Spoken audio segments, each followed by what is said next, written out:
bienvenidos a todos. Muchas gracias por seguirnos esta tarde en una nueva edición del Café Virtual con Daniel Córdoba. Esta tarde tenemos el agrado de presentar a dos expositores, Yanis Seinfeld y Daniel Querub, que nos acompañan esta tarde. Antes de presentar a nuestros expositores, quisiera darle el pase a Jörg Denner, quien es director de la Fundación Frederick Naumann para Países Andinos, un aliado del Instituto Invertir y que nos apoya para poder sacar estos eventos hasta adelante. ¿Cómo estás, Jörg? Qué gusto saludarte. Muy bien, muchas gracias, Alejandro, y muy buenas tardes a todos ustedes.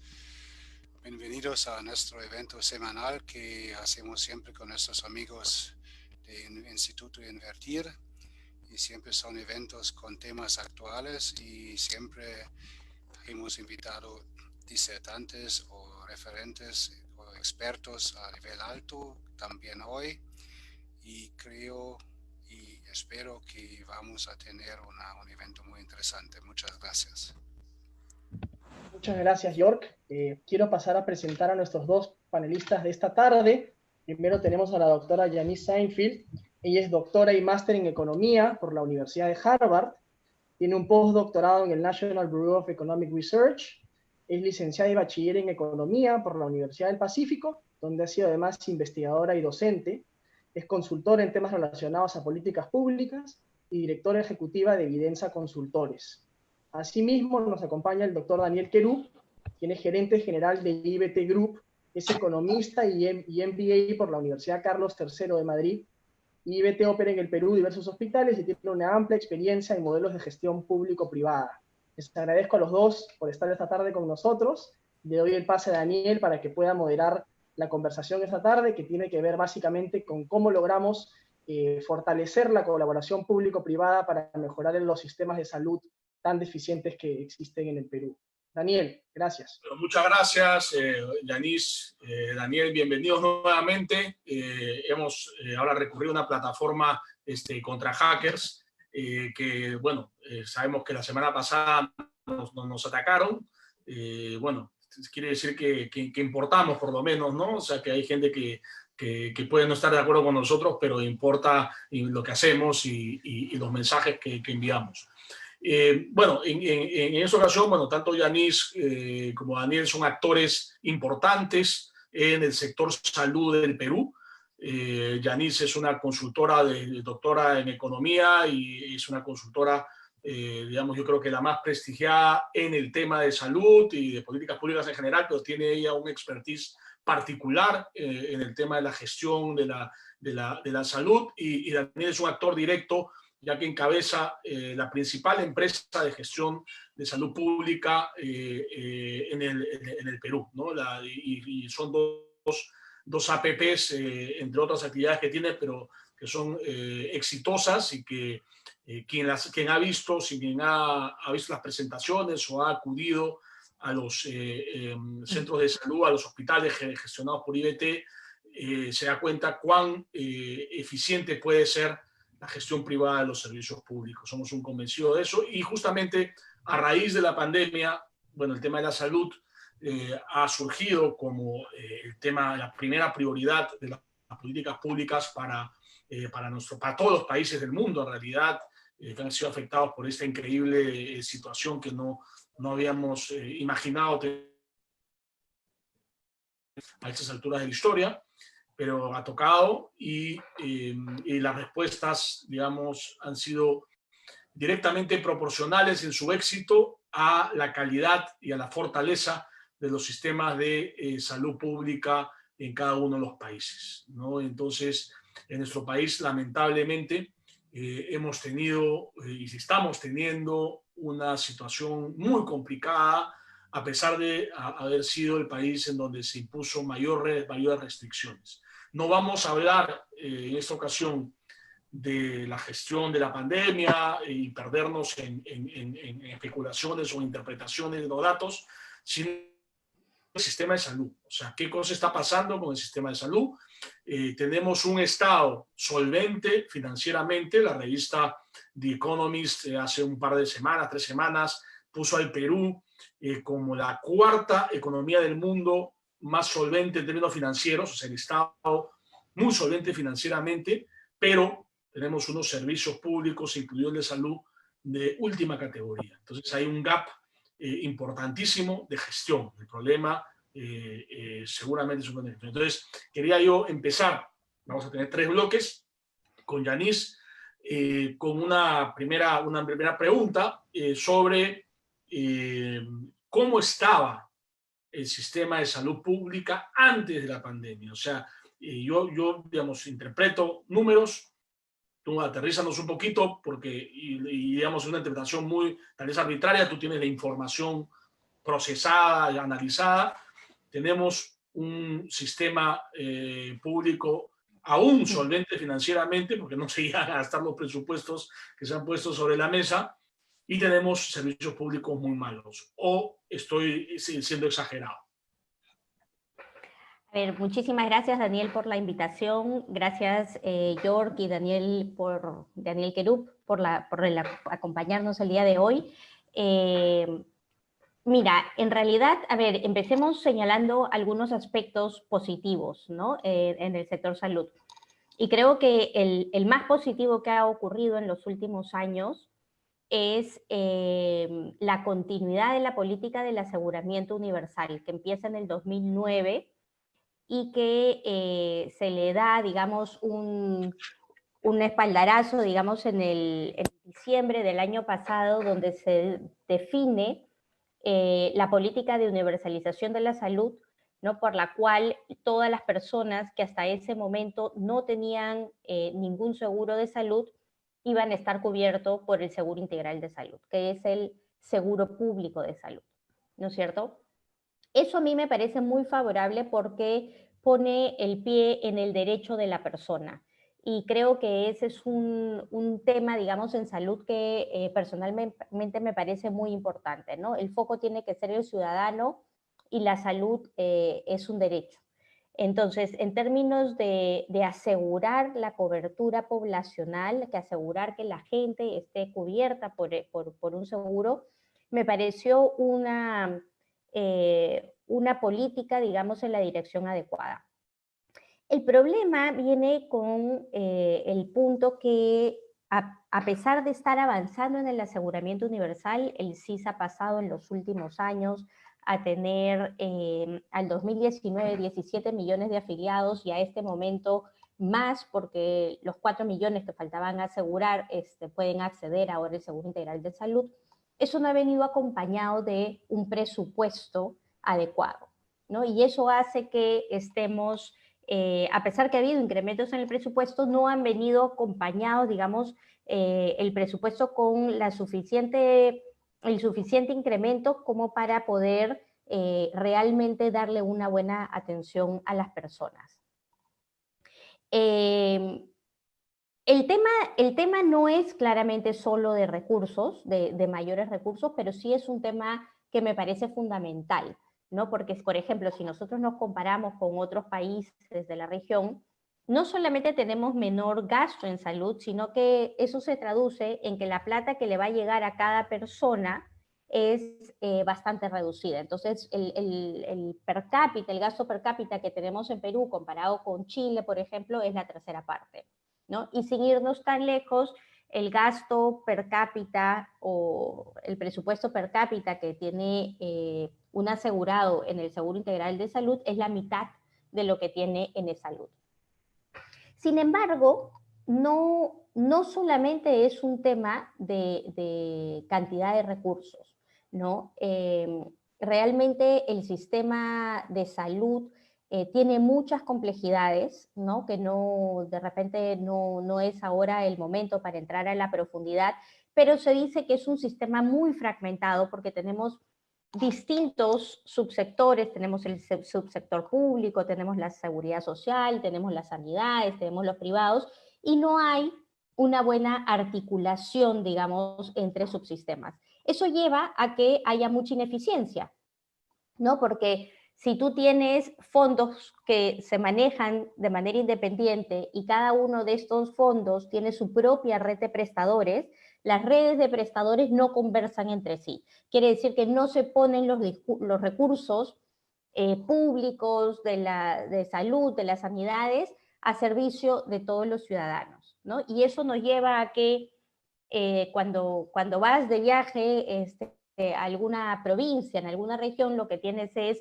una plaza, ¿no es cierto?, donde a un lado tienes el hospital del gobierno regional, al otro lado de la plaza tienes el hospital de salud, al otro lado tienes algún consultorio privado y finalmente tienes las farmacias, ¿no? Entonces, digamos, esta falta de articulación se ve reflejada en que al final los ciudadanos reciben menos recursos de lo que deberían, ¿no? Y sí creo siempre que el sistema de salud tiene que ponerse en los zapatos del ciudadano. No podemos seguir pensando, digamos, desde lo que acomoda la burocracia, desde, digamos, qué pasa detrás de un escritorio, ¿no es cierto? El sistema de salud tiene que estar pensado en servir al ciudadano. Y eso es algo que no ha estado pasando. Tanto es así que cuando una persona necesita una atención en salud, el 41% se atiende en una farmacia o en una botica, ¿no? O sea, en vez de poder tener un establecimiento de salud, un centro de salud por el cual la persona sabe que va a acceder al sistema, que puede ir y que lo van a atender, lo que tenemos es que la persona se siente tan distante del sistema de salud que prefiere ir a la farmacia o a la botica para que le resuelvan los problemas. Entonces, a esto le sumamos la falta de información, que es parte de los problemas de gestión, por lo cual, digamos, tenemos múltiples sistemas de información para distintas miradas administrativas, ¿no es cierto? Tenemos el SIAF para temas de presupuesto, tenemos el SIGA, tenemos el SISMED para medicamentos, tenemos la data del SIS. En fin, tenemos una multiplicidad de sistemas de información que no conversan entre sí, que no articulan tampoco, y que hace que sea muy difícil resolverle los problemas al ciudadano porque ni siquiera tienes cómo hacerle seguimiento, ¿no es cierto? Ni siquiera tienes cómo identificar, digamos, qué es lo que necesita el ciudadano. Entonces, sí creo que esta pandemia nos ha agarrado en una situación muy difícil, no solamente en temas presupuestales, sino también de gestión, y creo que es el momento de pensar no en una reforma, sino en una mega reforma, ¿no? Y de cambiar completamente el paradigma que tenemos en el sector de cierre de brechas, de mirada burocrática a realmente cierre de brechas de servicio, de nivel de servicio que debe recibir el ciudadano. Y antes de pasar a la reforma, que con eso en realidad vamos a terminar, bueno, resaltas entonces dos grandes problemas. Es un sistema, digamos que no es un sistema, pues, justamente no hay un sistema de salud, sino hay varios, hay por lo menos 3 o 4 fragmentados, y eso implica necesariamente desperdicio de recursos, ¿no? O sea, mala asignación de recursos de todas maneras. Y sí hay el problema que estamos viviendo cada vez más en el Perú, que los servicios públicos se hacen en función de el burócrata, en este caso médicos, enfermeras, que sé yo, sindicatos que tienen, digamos, que tienen un papel, ahí lo digo ya de manera más políticamente incorrecta, ¿no? Pero sí son Fernando Sillonis lo denunció para ICA de manera muy impresionante, ¿no? Entonces hay un problema político y hay un problema de diseño en general. Tú, Daniel, ¿cómo lo ves en comparación, digamos, con el sistema español que tú debes conocer muy bien, ¿no? Y, digamos, es una comparación del sistema peruano o del no sistema peruano con el español, del cual hemos escuchado hablar muy bien. ¿Qué cosa, cómo verías tú esa comparación?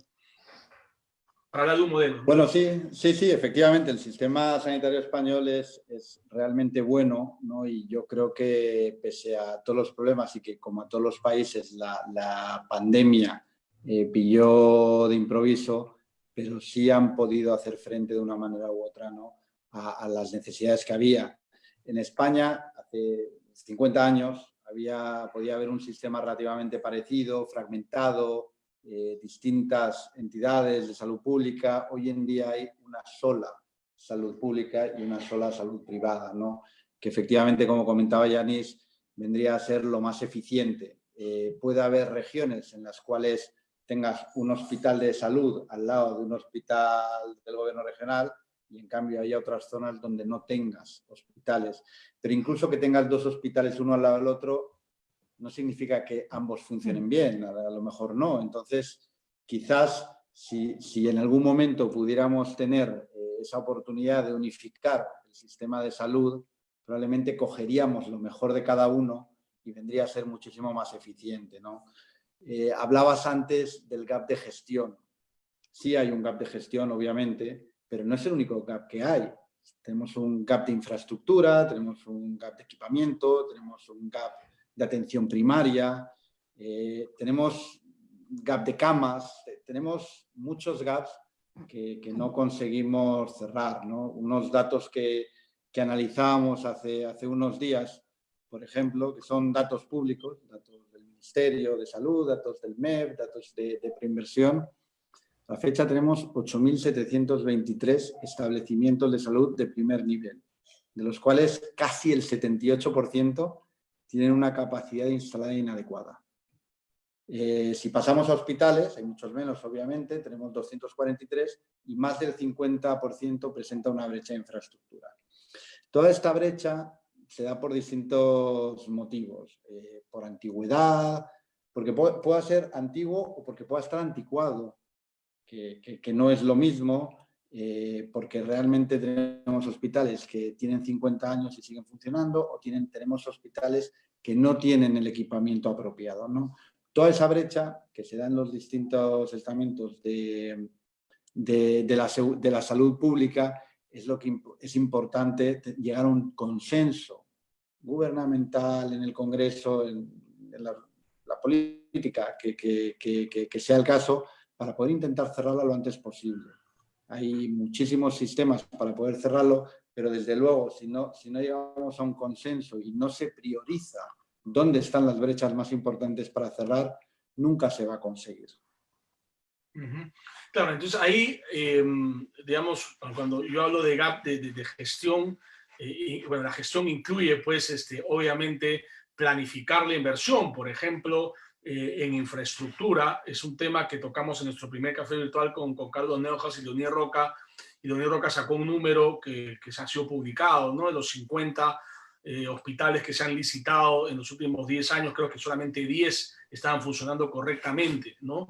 Muchos contratos abandonados, ahí hay un gap evidentemente de gestión de la infraestructura, ¿no? De las obras, y por todos lados hay problemas, ¿no? Esto es lo que no permite cerrar el gap. Exactamente, la brecha de infraestructura, y después a partir de infraestructura también tienes temas de camas y de equipamiento, y cuando ya estás con las camas y el equipamiento, entonces ahí yo creo que es interesante para quienes no conocemos mucho los detalles del sector, Yanis, que yo quisiera hacerte dos temas relacionados con la infraestructura. El primero es, tú hablaste de la... yo soy, digamos, crítico de esta metodología de brechas que me parece muy macro, burocrática, que no es micro, que no ve realmente una planificación, por ejemplo, de las redes, ¿no? De redes de atención primaria, secundaria, no sé, hospitales. Hay que hacer, esto suena, digamos, no muy liberal, pero hay que hacer cierto planeamiento, como cualquier empresa, de la inversión. Entonces, ¿qué alternativa ves tú a la óptica, a la metodología de brechas, que es la que ha predominado, con números, digamos, ciegos desde mi punto de vista, y qué es una APP? O sea, porque para mí es la solución, obviamente, ¿no? Hablemos de infraestructura. A ver, yo creo que un planeamiento es fundamental, y acá el planeamiento tiene que ser incluso a nivel territorial, ¿no? Porque lo que decíamos es, si nosotros estamos poniendo al ciudadano al frente y queremos ponernos en los zapatos del ciudadano, la persona que está enferma quiere saber, digamos, cuál es la ruta que tiene que seguir para poder resolver su problema de salud, ¿no? Entonces, en el territorio, y ahí yo la verdad que sí creo que es la forma en la cual hacia donde deberíamos de dirigirnos, es las redes integradas de salud, efectivamente. Estas redes integradas de salud lo que significa en la práctica es que vas a tener complementariedad de servicios, ¿ya? Como funciona actualmente y por la propia ley de categorización, es que si tú quieres ser un hospital de nivel 2 o si quieres ser un hospital de nivel 3, tú necesitas tener más servicios en el mismo establecimiento de salud. ¿Me dejo entender? Entonces, para poder llegar a ser un hospital de determinada categoría y tener un presupuesto determinado, entonces tú tienes que incrementar los servicios que brindas en el mismo hospital, en vez de poder buscar la complementariedad de servicios con los otros establecimientos que pueden existir a nivel territorial, pero que no se están complementando, ¿sí? Entonces, esa lógica, ese cambio, digamos, de pasar, digamos, de subsectores totalmente verticales a pasar a redes que forman parte, digamos, de un sistema, me parece clave. Segundo, para que esas redes funcionen, en realidad necesitamos de un segundo nivel de contención. Ya para que tengas una idea, nosotros en realidad tenemos un modelo muy hospitalario, ¿no? Tú quisieras que la gente llegue en realidad al primer nivel de atención porque ahí se pueden resolver muchas de las enfermedades. En estos momentos, el cambio de perfil epidemiológico que veníamos teniendo pre-COVID, digamos, te decía que todo lo que es hipertensión, todo lo que es diabetes, en fin, todas esas enfermedades que después pueden terminar en accidentes cerebrovasculares, que pueden terminar en enfermedades muy costosas, en realidad se podrían resolver en el primer nivel de atención, porque lo que tú necesitas es que le hagan seguimiento, que le den su medicamento, etcétera, ¿no? Más o menos en Lima Metropolitana, nosotros en Videncia hemos hecho un cálculo y el 70% de los recursos están en hospitales, ¿ya? En hospitales de tercer nivel. Y solamente el 9% se va a hospitales de segundo nivel. Es decir, es un nivel casi inexistente. Y entonces eso hace que de frente saltes al nivel más complejo.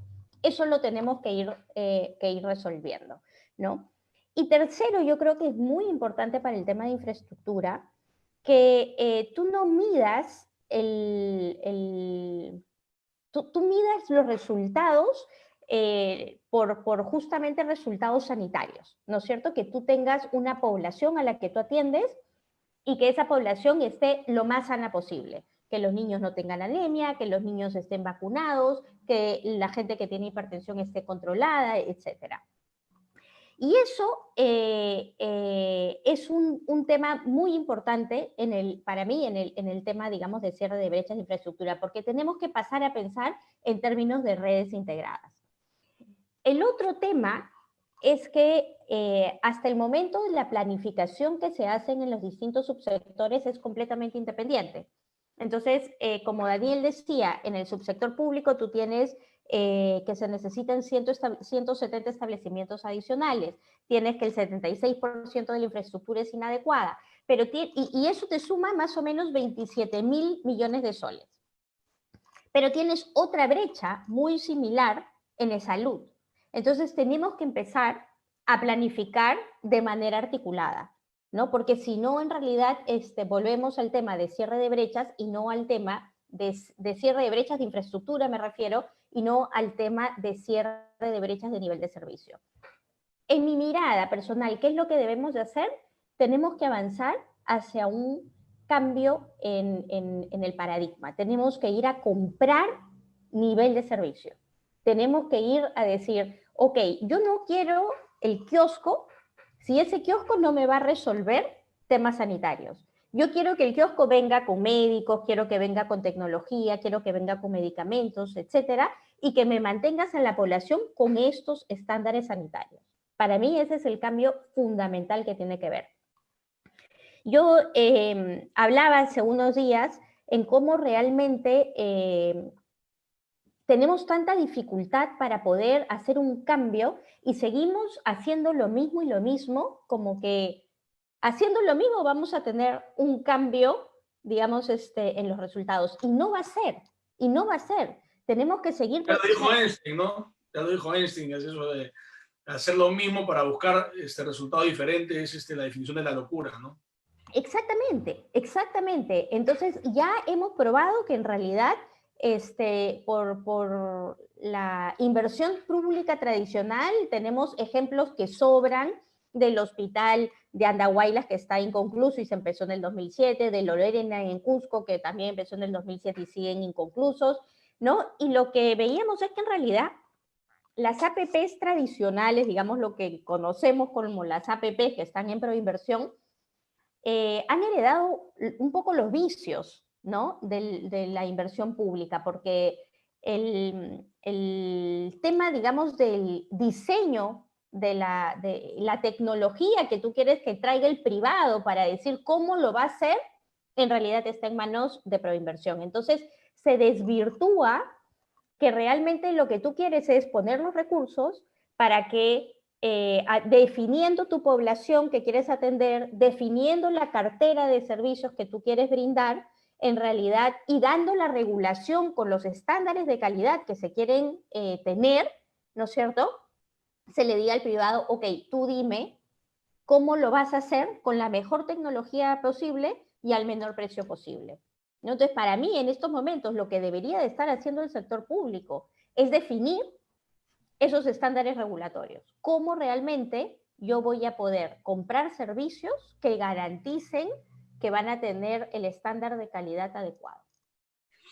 Y ahora, justamente sobre las APPs, Daniel, cuéntanos un poco como para alguien que recién te conoce y que no ha escuchado hablar de IBT nunca y de su experiencia en el Perú. Bueno, ¿qué cosa es lo que hacen ustedes? ¿Cómo y la experiencia que han tenido con dos APPs que en principio consideramos muy exitosas? ¿Qué cosa es lo que, digamos, los indicadores que nos pueden indicar, valga la redundancia, el tema de la eficiencia relativa de una gestión privada respecto a una gestión pública de un hospital de salud? Bueno, nosotros somos parte, ¿no? de la red de salud, de la red Rebagliati en uno de los complejos, que es el Guillermo Kelling, y en la red Sabogal, que es el complejo hospitalario Alberto Barton. La experiencia ha sido muy buena, son unos contratos que se firmaron hace ya 10 años y se pudo avanzar relativamente rápido en todas las distintas etapas, y ya en el año 2014 se abrieron ambos complejos al público. Es decir, realmente hubo solamente 2 años de construcción y equipamiento, como marcaba el contrato, y en 2014 se abrieron, por lo cual tenemos una experiencia ya de más de 6 años. Es bata blanca de experiencia, o sea, van hasta el servicio médico. Bata blanca, es diseño, financiamiento, construcción, equipamiento y toda la gestión, todo el mantenimiento y toda la operación en bata blanca, ¿no? Absolutamente todo, un poco como explico normalmente, es que vendría a haber, digamos, las obligaciones, por simplificarlo, las obligaciones de salud serían dar el terreno, pagar y supervisar, y el resto de las obligaciones caerían en manos del privado, ¿no? O sea, se traslada el riesgo al privado mediante el pago de una capital. La experiencia se ha centrado mucho en el paciente, con un equipamiento realmente innovador, una buena tecnología, una historia clínica electrónica que realmente marca la diferencia en el país. Y bueno, se ha ido trabajando en base a 4 objetivos principales: una atención oportuna, una calidad en la atención, seguridad del paciente y satisfacción del paciente, ¿no? Y creo que sí hemos cumplido bastante estos 4 objetivos, ¿no? A nivel de calidad, por ejemplo, hemos conseguido pasar las acreditaciones Joint Commission International, ¿no? Nuestro modelo, y eso lo junto con el comentario de Yanis, se basa mucho en la atención primaria. Justamente lo que intentamos es que el hospital no se sature de temas menores. Para eso hay una atención primaria, tenemos los médicos de familia atendiendo, son unos policlínicos de alta resolución, y efectivamente cuando ya no es posible que el médico de la familia resuelva cualquier tema médico, entonces es cuando sí se pasa al hospital, al especialista, pero no significa que el médico de familia no siga al paciente durante toda su vida clínica.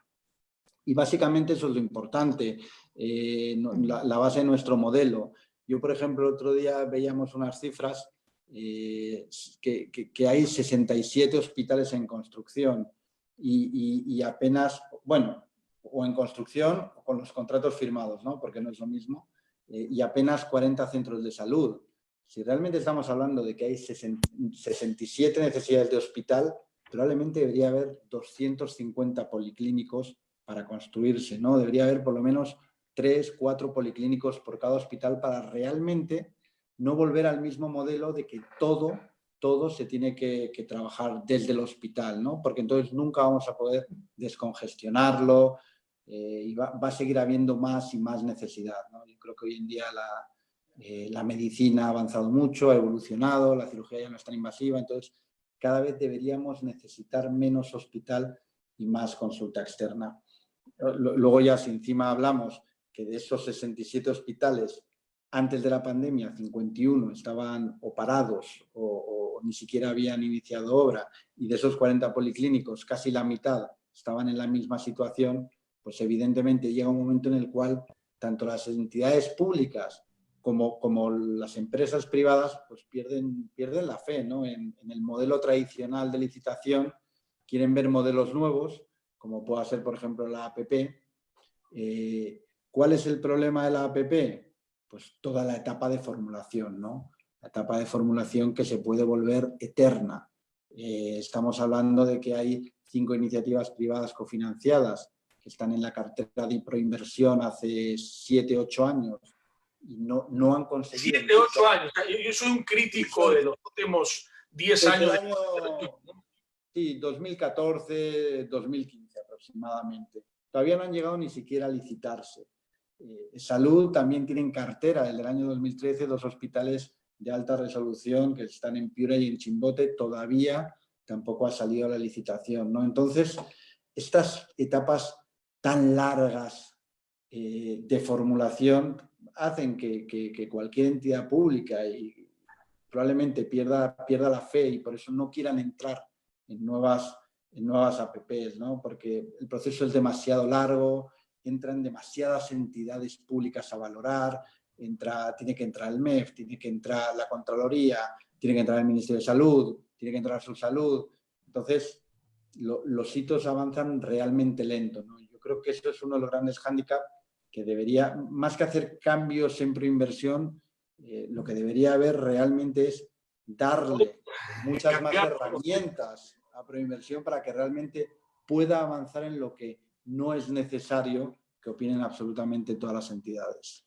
Sí, bueno, y ahí, bueno, es por eso que los acuerdos gobierno a gobierno han tenido que ser una salida, ¿no? Porque es básicamente salirse de las normas peruanas, ¿no? Para adoptar una norma extranjera que funciona y boom, salieron los panamericanos, ahora la reconstrucción del norte con el mismo país, con Gran Bretaña. Y bueno, el aeropuerto de Chinchero no sabemos en qué estará, ¿no? Porque con esto de la pandemia supongo que se ha parado mucho, pero ahí era con Corea del Sur. O sea, hemos llegado a reconocer las carencias del sistema peruano adoptando sistemas de otros países, ¿no? Que ha sido lo más práctico y bueno, es una salida obviamente adecuada para el cortísimo plazo, para sacar adelante algo, pero no para el mediano y largo plazo. Y algo parecido sucede con la logística, es lo que quería, hablemos de logística, Yanis, porque es Daniel, la logística, sí. Te puedo interrumpir un momentito, pero creo que antes de pasar a la logística, que me parece muy, muy importante, creo que es necesario dar una batalla que no estamos dando, ¿no? Y es cómo vamos a hacer, nuevamente repito, y disculpen mi insistencia, pero cómo vamos a hacer para poder realmente comprar nivel de servicios. Porque tú estás mencionando el gobierno a gobierno, pero eso es construcción. Exacto. ¿Y cómo lo vamos a poner a funcionar? Ese es un tema que no estamos discutiendo como país y que deberíamos de estar discutiendo, porque, claro, tenemos todo o sea, Es mucho más fácil empezar donde no existe nada, ¿no? En teoría, porque, digamos, también proinversión se demora un montón, pero, digamos, en teoría puede ser más fácil empezar donde no existe nada. Y ahí, sin duda, deberíamos de pensar en compra de servicios, en ya dar el cambio a compra de servicios. Tenemos que pensar qué es lo que va a pasar con los que ya existen, ¿no? Desde el gobierno a gobierno y todos los que ya están funcionando. Por ejemplo, como experiencia comparada, en Colombia lo que se hizo fue en el año 90, con la ley 100, se compró el retiro de todos los médicos en ese momento de la seguridad social. Después se pudo volver a contratar a muchos, etcétera, pero en ese momento, para hacer el quiebre en el modelo, se compró la jubilación. Discúlpame, pasemos a... Pero creo que ese es un tema donde tenemos que realmente seguir dándole para hacer un cambio de paradigma. Sí, lamentablemente los debates políticos o sobre políticas públicas ahora están por otro lado, ¿no? Están por otro lado y no están realmente ni el Ejecutivo ni el Congreso se están preocupando de lo importante que es lo que estamos hablando en este momento, ¿no? Y sobre todo en esta coyuntura. Pero justamente otro aspecto, un aspecto es la construcción, otro aspecto es la gestión de la infraestructura, y parte de la gestión de la infraestructura es la logística, porque lo que ha fallado claramente en esta pandemia ha sido la capacidad de compra del Estado. O sea, es decir, tenemos la plata y el Estado no es capaz de comprar el oxígeno, las mascarillas, de poner las camas.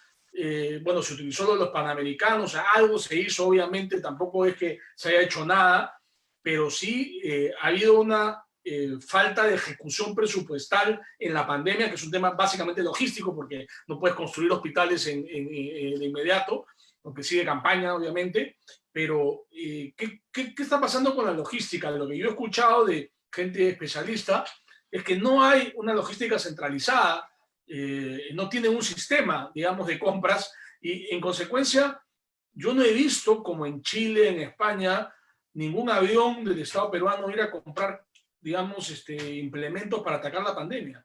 No sé si ha habido, pero el gobierno chileno fueron como más de 10. La Comunidad de Madrid, o sea, yo he estado siguiendo en redes en el Perú, ¿no? Y no se ha ejecutado el presupuesto. Ha habido corrupción, obviamente. ¿Qué cosa está pasando con la logística en el sector salud? ¿Yo o Daniel? Bueno, Daniel primero, pero Daniel, digamos, ¿cómo manejas tú tu logística y cómo se compara con, ¿no? Sí, mira, a nivel de compras... No ha podido atender, teniendo la plata, porque no ha podido comprar rápido lo que tenía que comprar, básicamente. Mira, en el tema de la pandemia yo creo que es un tema muy especial y no, digamos, no tiene que ver con las compras habituales, ¿no? O sea, es verdad que nos hemos enfrentado todos a una época en la cual absolutamente todos los países querían comprar exactamente lo mismo en el mismo momento, ¿no? Entonces, ahí realmente el tema político ha jugado muchísimo. No es un tema de corrupción, ni muchísimo menos creo yo, sino es un tema de que el presidente del gobierno de cada país tenía que coger el teléfono y llamar a su homólogo chino, por ejemplo, para pedirle, por favor, que le diera ventiladores o que le diera ciertos medicamentos o ciertos materiales que necesitaban de urgencia. Y ahí ha sido un poco ese juego que han hecho los distintos gobiernos. Yo iría a algo un poco más a nivel de compras, un poco más general, en épocas más normalizadas, ¿no? En las cuales realmente lo que vemos, y la pena es que finalmente los procesos de compra son tan sumamente complicados que finalmente al final se termina comprando de emergencia, porque es la única manera de poder comprar rápido, y eso a lo único que lleva es a elevar los precios y en algunos casos incluso que pueda haber corrupción, ¿no? Cuando hoy en día y sobre todo con las nuevas tecnologías, los procesos de compra podrían ser súper transparentes. Nosotros, por ejemplo, por poner ejemplo, tenemos una plataforma de compras online que permite la transparencia en los procesos, total transparencia, lo hace muy, muy eficiente conseguimos bajar mucho los precios para llegar a los objetivos que nos marcamos. Y todo, en realidad la plataforma es un mero instrumento, ¿no? Lo importante son los procedimientos que tenemos. Yo creo que, obviamente, para comprar para el Estado es mucho más amplio, mucho más grande de lo que pueda ser solo para 2 complejos hospitalarios, pero no obstante, y esto es un tema que hemos trabajado también incluso en el gremio de tecnología e innovación de Confiepes, cómo darle las herramientas, esta plataforma al gobierno para que pueda comprar de una manera más transparente, con unos procedimientos más rutinarios y poder comprar también incluso a largo plazo, ¿no? No tener que estar esperando, digamos, a que llegue el momento, la necesidad, y tener que estar comprando de emergencia y súper rápido. Eso en el apartado de compras. Y luego otro tema que está ligado, pero que no es el mismo, es el tema logístico. Efectivamente, el tema de los repartos. Por ejemplo, nosotros hemos firmado ahora un contrato con el MINSA para almacenamiento y distribución de medicamentos para el COVID, y el problema era que muchas veces sí se compraban esos medicamentos, pero no había un buen sistema logístico, y el problema era el reparto. Algo que pudiera sonar relativamente fácil, porque fácil no hay nada, era lo que nos hacía. Ya tienes los medicamentos en los almacenes y por un motivo u otro, probablemente de gestión, no estaban llegando al usuario final. Y eso es un poco lo que tenemos nosotros. Sí. Increíble, increíble. ¿Qué cosa es lo que sucede con la logística ya para el sector público? O sea, lo que acabas de decir es clave, Daniel, ¿no? Porque IBT ha logrado este contrato para solucionar problemas que uno consideraría básicos, ¿no? Que es simplemente sacar los medicamentos del almacén y llevarlos a los centros en donde se tienen que utilizar o distribuir, ¿no? Para eso se ha recurrido a una empresa privada que lo hace bien. En realidad, ahí, Anis, ¿qué ha pasado? ¿Por qué crees tú que no se recurrió, así como con IBT, para este tema tan fácil? ¿Por qué no se recurre al sector privado, en el sector público, en el sector salud, en otros sectores que tú no solo hablas, sabes de salud, obviamente, sino de políticas públicas en general? ¿Por qué esa desconfianza o esa poca capacidad para darse cuenta de que tienen que darle, por ejemplo, la distribución de las canastas de alimentos, no a los municipios, pues, sino al sector privado? Sí, mira, por ejemplo, en el tema específico de salud, yo creo que la resistencia al cambio es muy fuerte y asusta, pues, y asusta a los gremios que van a ver las condiciones en las que están trabajando cambiadas. Por eso es que yo creo que es tan importante empezar a discutir estos temas, ¿no? Porque en realidad las APPs que tiene salud son las 3 muy exitosas, ¿no? Las 2 que tiene IBT y la que tiene en logística Salud son muy exitosas. De hecho, son los que mejor les está yendo, digamos, en el momento de la pandemia. ¿Cómo le va, desde tu punto de vista, porque no se lo voy a preguntar a Daniel esto, pero cómo les va a los médicos y a las enfermeras que trabajan para IBT en esos hospitales? ¿Cómo les va en términos de contagios? No, ¿cómo les va en términos de remuneración, de condiciones de trabajo? Lo que temen los sindicatos, ¿Cómo?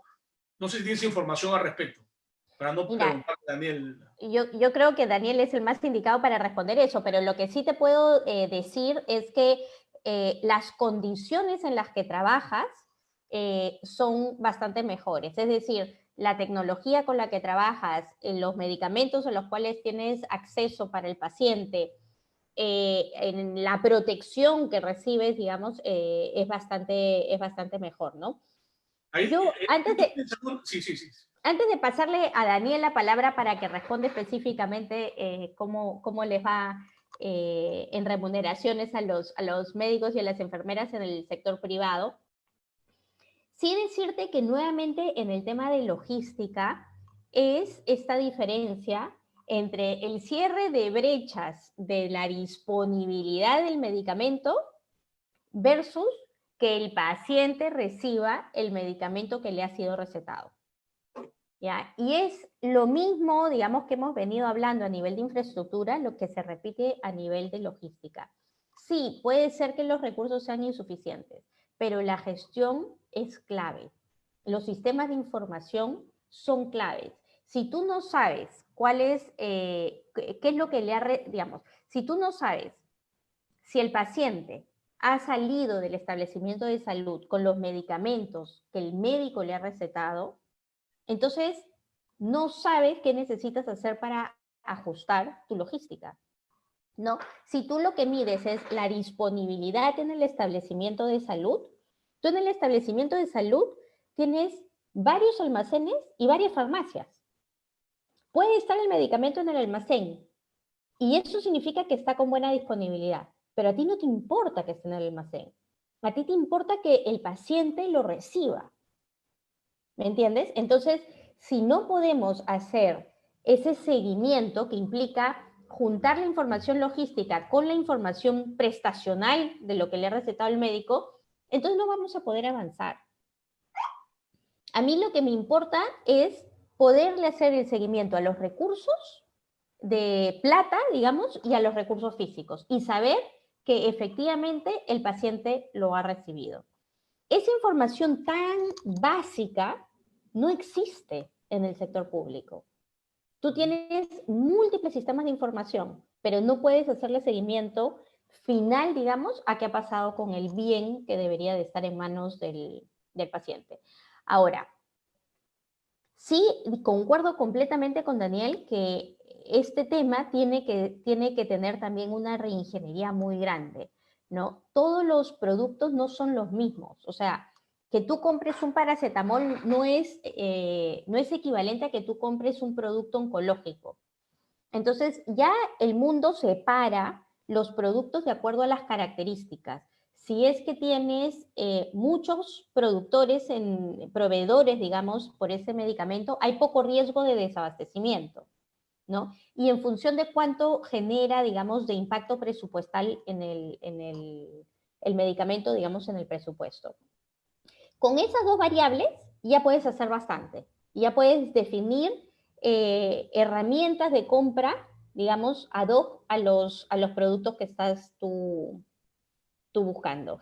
Y toda la parte de estandarización y catálogo electrónico es fundamental, porque entonces es lo que dice Daniel, tú entras, ves los proveedores, ves los productos y puedes comprar con total transparencia, ¿no? Entonces hay cosas que se pueden hacer que no son tan complicadas como parece y que podrían significar ahorros importantes. En algún momento también en Videnza estimamos que pasar a este sistema de catálogo electrónico, estandarización de productos, que es lo que falta, y catálogo electrónico, podía generar en temas de medicamentos ahorros de 2.000, 3.000 millones de soles, ¿no? Que es un montón. Con lo cual podrías financiar cualquier plataforma digital que quisieras montar. Tendrías más que para financiarlo, ¿no? Nosotros, fíjate, ahora que comentabas la entrega de medicamentos, tenemos un departamento de TI, de tecnologías de la información bastante potente y hemos querido desarrollar una pequeña app justamente para la recepción de los medicamentos, porque obviamente el MINSA Cenares nos va a pedir confirmación de que hayamos entregado esos medicamentos y hemos desarrollado una pequeña app para el teléfono, para escanear los documentos de la gente que lo reciba o en caso de que no se pudiera escanear por cualquier problema, pues hacer una foto, lo que sea, ¿no? O sea, siempre hay soluciones, digamos, para todos los problemas que se puedan dar. Y luego, volviendo al tema, que sí me gustaría hacer alguna precisión, que comentabais Daniel y Yanis, del tema de los sueldos, ¿no? de nuestros trabajadores. Mira, nosotros no hemos querido entrar a competir con Salud en los sueldos. No tendría mucho sentido. Salud es nuestro socio, es nuestro partner en las APPs, ¿no? Asociación público-privado, por lo cual entrar a competir no tendría sentido porque al final se diría, claro, es que como pagáis más os quedáis con los mejores, ¿no? Nosotros de hecho, cuando abrimos, nuestra premisa fue tener que hubiera un sueldo fijo un poquito menor y que se compensara con un sueldo variable, pero variable de verdad, no variable fijo como es tradicional en el sector público, para realmente motivar al personal.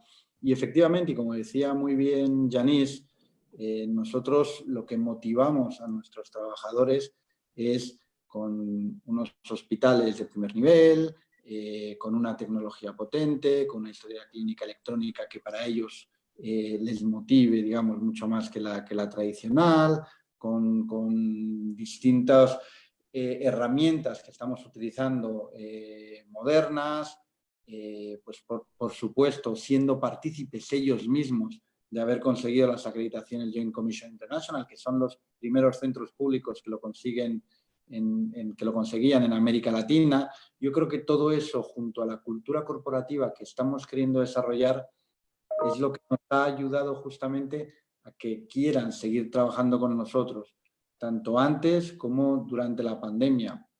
Nosotros no hemos querido entrar a unos super mega sueldos ahora que había la pandemia que se han estado ofreciendo en el sector público. Muchos de nuestros trabajadores han dicho, oye, nosotros no nos vamos a ir, pero sí os pedimos que por lo menos os acerquéis, os podáis igualar a los sueldos públicos, ¿no? Eso dice mucho de la gente que está trabajando con nosotros y de todo el trabajo que nosotros también hemos hecho con ellos durante estos 6 años. Sí, yo creo que además es mucho más transparente, ¿no? O sea, hay dos aspectos acá, la transparencia y digamos, se puede llamar la remuneración no monetaria, ¿no? Que son las condiciones de trabajo para un médico que le gusta trabajar en buenas condiciones, con buenos equipos, ¿no? Con buena logística, qué sé yo, que es diferente que trabajar a igual sueldo con un caos, digamos, administrativo que puede haber en una entidad pública, lamentablemente, ¿no? Y con una buena cultura corporativa. Exactamente. Eso es lo que hace. Y te da la transparencia porque lo de Fernando Sillones a mí me impresionó mucho en ICA, que denunció cómo muchos médicos de la MINSA en particular no marcaban tarjeta, pero en realidad no iban a trabajar y se iban a sus consultorios privados. Eso es corrupción, ¿no? Eso es corrupción.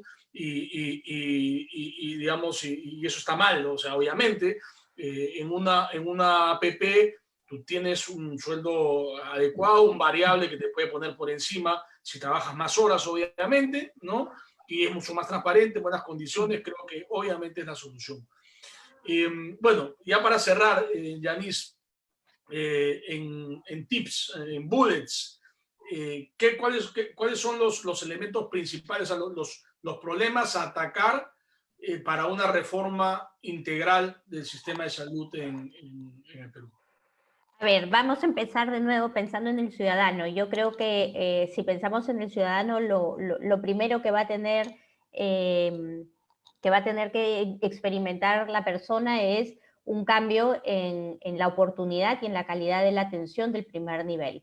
Entonces, mi primer bullet sería redes integradas enfocadas en el primer y segundo nivel. Ya tenemos varias cosas a favor. La normativa está dada. Hay un préstamo del Banco Mundial y del BID por 300 millones de dólares que está esperando ser ejecutado.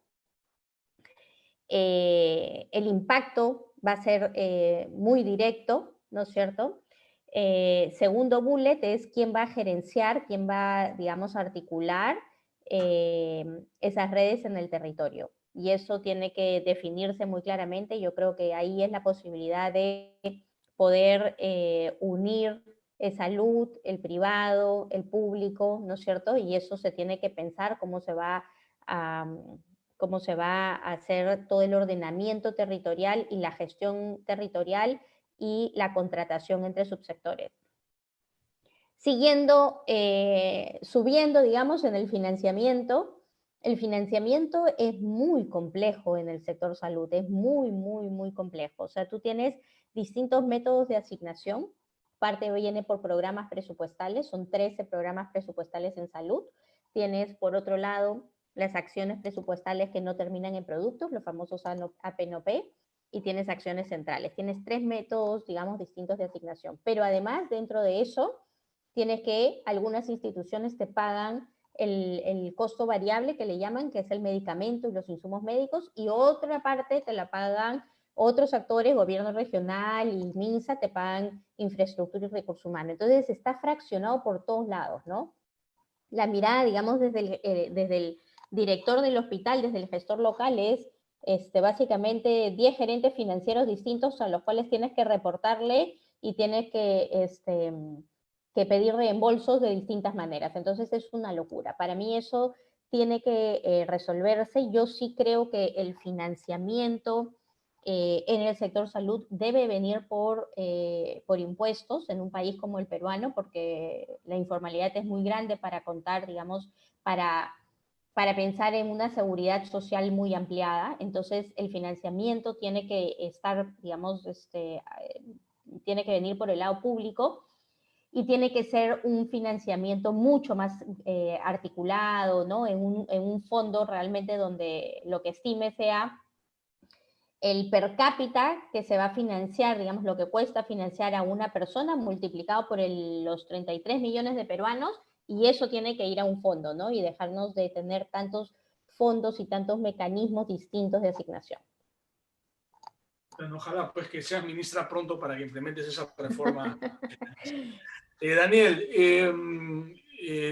los consejos para el Perú. ¿Hay suficientes empresas en el mundo como para venir que puedan venir acá a Perú y hacer digamos, es posible tener acá 4 o 5 IBTs para tener un sistema en donde predominen las APPs, que para mí, digamos, lo que debería hacerse? Sí, sin duda hay empresas muy, muy buenas. Yo creo que lo que hay que hacer principalmente son 2 temas. Por un lado, agilizar todos los procedimientos, agilizar absolutamente todo, que yo creo que simplemente con eso ya estarías atrayendo probablemente a los mejores gestores de salud a nivel mundial, porque Perú per se es un país muy, muy atractivo, y quizás la única parte, ¿no?, que pueda echar un poco para atrás es todos esos continuos retrasos en los procesos, en las etapas de formulación que estábamos comentando antes, que hace que muchas de las mejores empresas a lo mejor decían no apostar tanto por el país, ¿no? Si le das esos mecanismos de agilidad, probablemente sí quieran venir. No hay 5, hay 10, 15 y 20, ¿no? Eso por un lado. Y por otro lado, lo que es muy, muy importante es dejar de centrarse siempre tanto en la infraestructura, ¿no? Como es lo que sucede, no únicamente en la licitación tradicional, sino también muchas veces en la misma APP, ¿no? Porque está un poco con esa conciencia de licitación y funcionarial que no piensa en que es una asociación, que es una sociedad, sino que es cliente-proveedor, ¿no? Entonces hay que dejar de centrarse en la infraestructura y centrarse realmente en lo importante, que es la gestión. La gestión, es decir, cuál es la población objetivo, cuál es la cartera de servicios que quiero dar, cuál es el nivel de servicios que voy a requerir, y con esa gestión es con lo que vamos a tener los procedimientos. Uno de ellos, muy, muy importante, por supuesto, sobre todo si se pudiera agilizar esa etapa de formulación, son las asociaciones público-privadas. Pero tenemos otro que también ya se está dando en otras áreas, que son los contratos take or pay, que probablemente puedan ayudar mucho a agilizar esta etapa de formulación, porque los contratos take or pay, la infraestructura y el equipamiento no es público, es privado. Entonces, claro, tú brindas un servicio a tal número de ciudadanos y tú se lo brindas y el Estado te asegura un pago por ese número estimado, y tú haces la infraestructura y la logística y todo como te parece para brindar, y te regulan y te supervisan que estés brindando bien el servicio, que es lo más práctico, ¿no? Eso es lo más práctico, es decir, cuando termine el contrato, que a lo mejor pueda ser entre 20, 30 o 50 años, ¿no?, que hay hasta APPs de 50 años, a lo mejor incluso la entidad pública es que realmente ni querría tener ya esa infraestructura porque pueda haber quedado obsoleta. Entonces no tiene ese interés. Entonces, ¿qué es lo que está realmente supervisando? El servicio, la calidad, que se esté dando como lo pides. Y justamente con ese contrato take or pay es con lo que el privado puede salir luego a buscar financiamiento, puede financiar el proyecto Y todo eso vas a evitar esa etapa de formación tan sumamente prolongada. Yo puedo recordar incluso que la supervisión, o sea, nos miraba en la infraestructura de equipamiento los detalles más pequeños, hasta, por ejemplo, cuál era la capacidad de los servidores, si eran de 4 litros o de 5 litros, ¿no? Cuando realmente eso no es lo importante, eso puede ser una anécdota, ¿no? Pero realmente lo importante no es, lo importante viene ahora. He abierto y que realmente esté prestando la cartera de servicios que tengo que prestar y los niveles de servicio adecuados. Eso es lo importante y eso es lo que realmente se tiene que centrar la administración pública para ofrecer el servicio adecuado a sus asegurados. Bueno, muchas gracias a ambos. Nos hemos pasado de 1 minuto, pero creo que ha valido la pena. Ha sido una conversación muy rica y ojalá pues que en el Perú los políticos se dediquen a escuchar a actores como ustedes para que se solucionen los problemas, porque una vez más en el Perú no falta plata. En el Perú lo que falta es una gestión competente y honesta. Muchísimas gracias a ambos y bueno, ya nos vemos la próxima semana. Parece que por Facebook Live vamos a seguir. Muchas gracias.